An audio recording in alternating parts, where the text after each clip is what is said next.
mga bossing, Ah, mga idol, nandito tayo ngayon sa seaside. Naghihintay ako kasi graduation ng asawa ng anak ng boss ko. Hintay-hintay muna tayo dito para tatawag naman yun kung pupunta na tayo ng PACC.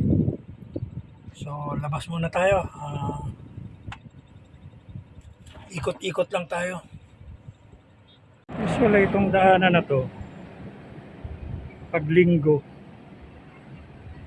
puno na siklista to. Mula dun sa may dulo ng stoplight na yon, hanggang dun sa may dulo ng Comrade, yun ang ikutan ng mga nagbabike tuwing linggo.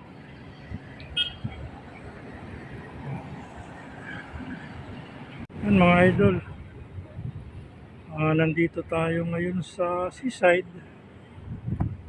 Kung nasan yung mga yate, ayun ang mga yate.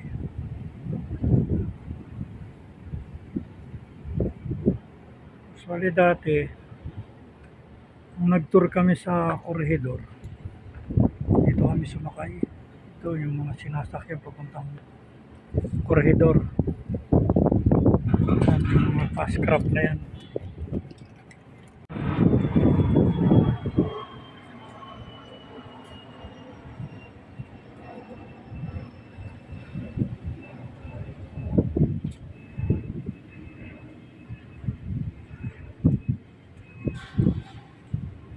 Mga boss, mga yate oh. Ito yate.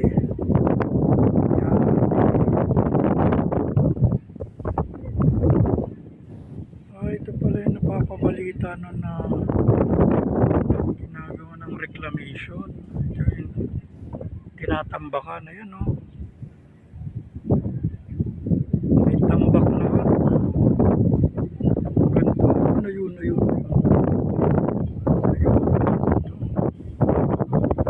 Taas na yung tambak.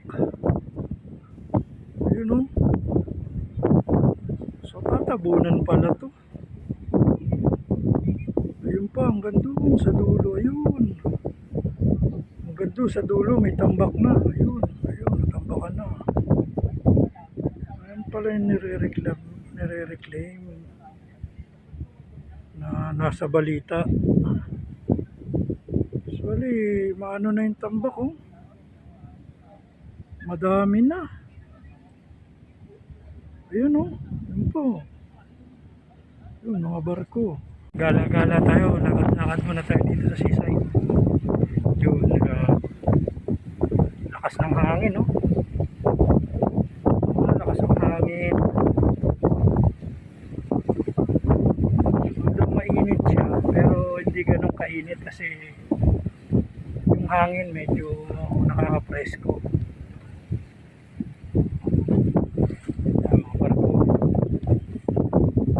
Pag diniretso mo to, papuntang Mall of Asia.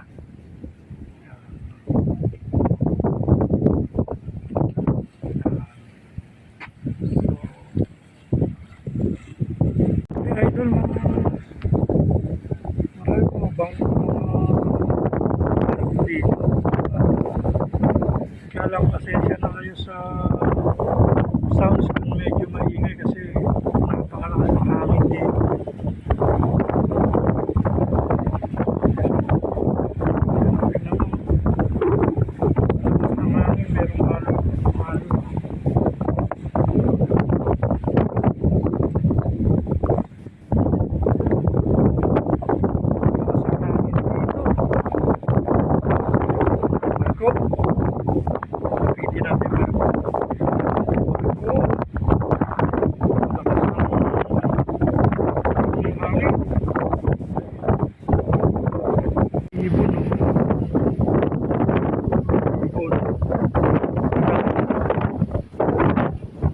Naninginain siya.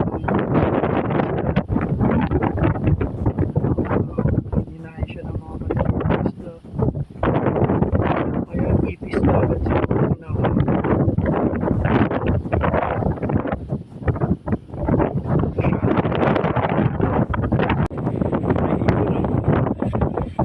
Naninginain siya. Tambak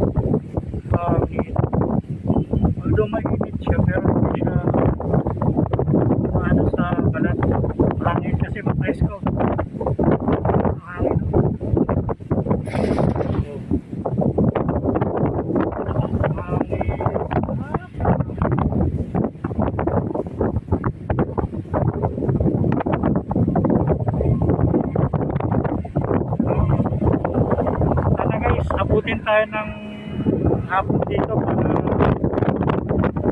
makita natin yung araw una natin.